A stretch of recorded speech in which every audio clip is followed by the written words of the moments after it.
पाँचई पनवार पाँचई सुपरिया पाँचई बिरवा दस पान रे अतनी तिलकिया न चढ़ी है जनक जी चाहे राम रही है कुंवर।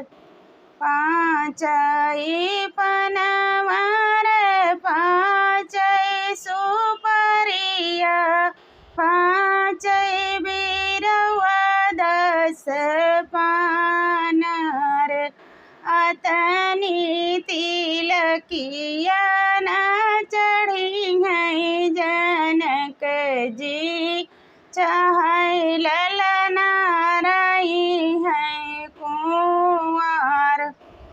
स्वभावा से बुआले है बाबा कमने राम सुनो ललना मिनती हमारा बड़े बड़े भूप दुआरवा पर आए तिलकी लियो चढ़वाए। स्वभावा से बुआले है पापा कवने राम सुनो ललना मिनती हमारा रे बड़े बड़े भूप दुआरवा पर आए तिलकी लियो चढ़वाए।